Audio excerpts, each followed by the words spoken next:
अष्टवक्र गीता नवा प्रकरण सूत्र नंबर 3। अनित्यम सर्वमेवेदं ताप तृतीय दूषितम असंसारम निंदतम हेयम इति निश्चित्य शाम्यति। अनुवाद इस प्रकार है, यह सब अनित्य है, तीनों पापों से दूषित है, सारहीन है, निंदित है, हेय है। ऐसा निश्चित होने पर शांति प्राप्त होती है।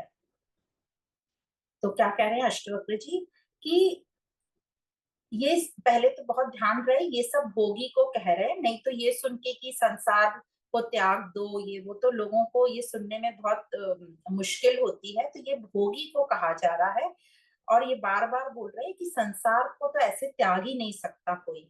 तो ये कब बोल याद रखना है, जब हमारा मन भोग के लिए बहुत ललायत हो। तो ये सब भोगी को कहे जा रहे हैं कि ये संसार निंदनीय है, असार है, हे है मतलब त्यागने योग्य है, ताकि वो भोगों में ना फंसे और उसे भोगों की रियलिटी समझ में आ जाए कि वो अनित्य है। बार बार बोल रहे हैं कि संसार को त्याग सकते ही नहीं है, क्योंकि ये शरीर भी संसार में आ गया, ये शास्त्र पुस्तकें ये सब संसार में आ गया, गुरु भी संसार में आ गया और फिर सभी संसार में आ गया, तो सबको तो हम त्याग ही नहीं सकते। त्याग देंगे तो फिर हम ये ज्ञान भी कैसे समझेंगे। तो त्यागना है भी नहीं पर भोगना भी नहीं है। तो जब त्यागना भी नहीं है, भोगना भी नहीं है, तो फिर क्या करें। तो समझो ये साधन है, ये संसार साधन है, मुक्ति के लिए इसे यूज करना है, संसार के साथ हमारा संबंध ठीक करना है।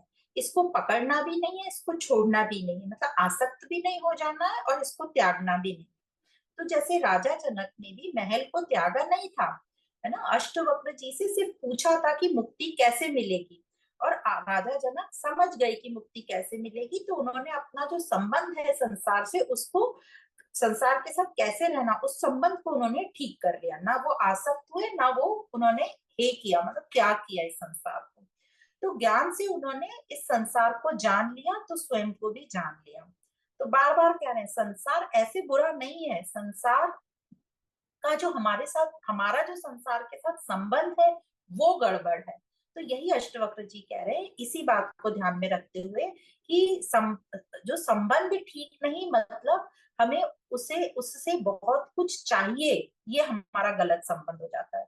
और जो नहीं जो चाहिए था वो मिला नहीं, तो वो बुरा हो गया, ऐसे हम करते हैं। हमने अपना संबंध संसार से क्या कर लिया, स्वार्थ का या मांगने का रख लिया कि मुझे संसार से बहुत कुछ चाहिए, और जो नहीं जो चाहिए था वो नहीं मिला, तो वो बुरा हो गया। तो इस चाहिए में सब कुछ आ गया। ये जो चाहिए शब्द, चाहिए मतलब सब कुछ, मतलब पैसा, घर, परिवार, बच्चे, नौकरी, शादी, जो भी दुकान, मकान, स्वास्थ्य, रिश्तेदार, जो भी रिश्तेदारों का बर्ताव है, किराया, कर्जा, फर्ज, ये सब आ गया इसमें, है ना। हम लोग क्या बोलते हैं कि उसने मेरे साथ ठीक नहीं, जो रिश्तेदार थे उन्होंने ऐसा बिहेव करना चाहिए था, उन्होंने ठीक नहीं किया, तो मुझे उनसे द्वेष हो गया या बुरा लग गया।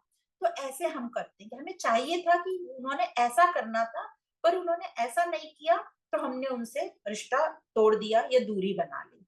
तो मोटा मोटा ये मान लें कि मेरे हिसाब से यदि कुछ नहीं हुआ, तो हमने कह दिया संसार बुरा है, निंदनीय है, हे है। पर और हम खुद को जानना ही नहीं चाहते, हम सिर्फ सबको बार बोल बोल के कि ये खराब है, ये खराब है, ये खराब है, पर खुद को नहीं जानना चाहते। और हम जानने की कोशिश भी नहीं करते। हमको लगता हम तो अपने आप को सब जानते हैं, हम तो बिल्कुल ठीक है, तो हम जानना अपने आप को चाहते ही नहीं।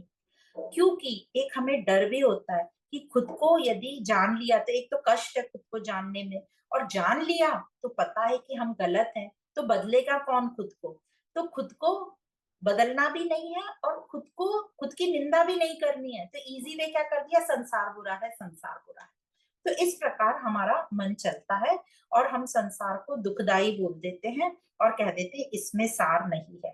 पर यहाँ पर अष्टवक्र जी कह रहे हैं कि संसार को न तो त्यागना है न भोगना है, पर हाँ, जब भी भोग का मन में आए तो याद रखो कि ये संसार अनित्य है और असार है। तो अपने आप की चेकिंग हम ऐसे भी कर सकते हैं कि जैसे समझो हमारे 100 रिश्तेदार है ना। पर हमारा जो है किसी के साथ हमको जमता नहीं है, हमें कोई भी नहीं पसंद आता, हमें सभी प्रॉब्लमेटिक लगते हैं। तो प्रॉब्लम कहाँ हुई, 100 रिश्तेदार हैं और हमें एक भी नहीं अच्छा लग रहा, इसका मतलब प्रॉब्लम वो 100 में नहीं है, वो प्रॉब्लम मुझ में है। तो ऐसे हम समझ सकते हैं। तो मुनि, अष्टवक्र मुनि यही बता रहे हैं कि ये जो जगत जो है ये मुक्ति का रास्ता है, इसको तुम्हें त्यागना भी नहीं है, इसको भोगना भी नहीं है, और इसकी जो निंदा भी मत करो तुम। यही जो संसार है ये मुक्ति का भी साधन बन सकता है और बंधन का भी साधन बन सकता है। और ये सिर्फ तुम्हारी दृष्टि पे या देखने वाले पर निर्भर करता है कि वो इस संसार को कैसे देखता है। यदि दृष्टि है इस संसार को जानने की, तो संसार को वो दर्पण की तरह देखेगा और अपने को जान लेगा, और अपनी मुक्ति में वो इस संसार को सहायक बना लेगा कि संसार काम का है। और वो संसार जैसे दर्पण को हम देखते हैं वैसे, जैसे दर्पण में हम जैसे ही देखते हैं और अपने मुंह पे या कुछ दिख जाता है तो हम वेट थोड़ी ना करते हैं कि कोई बोले साफ करो, इमीडिएट हम अपनी सफाई कर लेते हैं। तो इसी प्रकार यदि वो ऐसे देख रहा है संसार को कि जानना है अपने आप को संसार को देखकर, क्योंकि ये संसार मेरा ही तो दर्पण है, तो उसको वो मुक्ति में सहायक हो जाएगा। पर यदि वो ऐसे संसार को देख रहा है भोगने की दृष्टि से, तो उनको कह रहे हैं अष्टवक्र जी कि जान लो इस जगत को, ये अनित्य है, ये आज अच्छा है कल बुरा है, ये तीनों तापों से दूषित है। कौन से तीन ताप, आध्यात्मिकता, आदिदेविकता और आदि भौतिकता। आध्यात्मिक मतलब मन, आदिदेविक मतलब ये बाहर जो प्रकृति है, और आदि भौतिक मतलब ये शारीरिक। तो कह रहे हैं अष्टवक्र जी कि इसमें कुछ सार नहीं है, ऐसा निश्चय निश्चित जान लो। किसको बार बार कह रहे हैं, जो भोगने की दृष्टि से संसार को देख रहा है।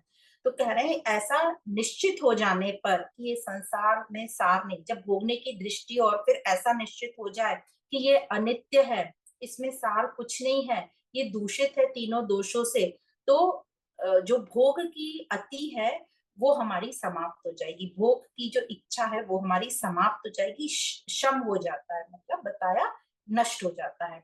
तो ये जो नासमझी में जो हम भोग कर रहे थे वो मिट जाता है, तो विवेकहीन जो हम भोग कर रहे थे वो मिट जाता है। पर जो ये समझना ही नहीं चाहता, कि जो आत्मज्ञान लेना ही नहीं चाहता, क्योंकि हम सबको मन में क्वेश्चन आता है ना, कितने ही लोग होते हैं वो तो ज्ञान में है ही नहीं पर उनका तो सब मजे से चल रहा है। तो जो ये समझना ही नहीं चाहता आत्मज्ञान, और जो भोगों में लगा है, आनंद ले रहा है, उसको लग रहा है मैं बहुत आनंद में हूँ, तो उनकी भौतिक उन्नति तो अवश्य होगी, है ना वो, बट जो उसको शांति और संतुष्टि मिलनी चाहिए वो नहीं मिलेगी। तो भले ही हमें ऊपर से दिखाई दे कि उनका बहुत सब कुछ अच्छा है, क्योंकि हम भी तो संसार में सक्सेस किसको बोलते हैं यार, उन्होंने तो बहुत अच्छा कर लिया, मकान ले लिया, गाड़ी ले ली, देखो उनके पास कुछ नहीं था। तो ये हम ऊपर ऊपर से भौतिक सक्सेस की बात कर रहे हैं, तो ऊपर से हमें दिखाई देगा, पर वो जो है शांति और संतुष्टि उसमें नहीं रहेगी, वे अशांति रहते हैं। और बार बार बोल रहे हैं कि शांति का तो एक ही उपाय है, आत्मज्ञान। तो यह श्लोक याद रखने के लिए है, जब मन में भोगों के लिए बहुत मन हमारा घोड़े पे सवार होके इधर उधर निकल जाता है ना भोगों के लिए, तो ये उसके लिए है कि अपने मन को बताने के लिए कि जो तू ये भाग रहा है ना, जिसके लिए वो असार है, वो अनित्य है, निंदनीय है, हेय है, त्यागने योग्य है। तो अगर हमारी भोग वृत्ति है, यदि अगर मेरी भोग वृत्ति है, तो ये जगत असार है, दुखदाई है, हेय है।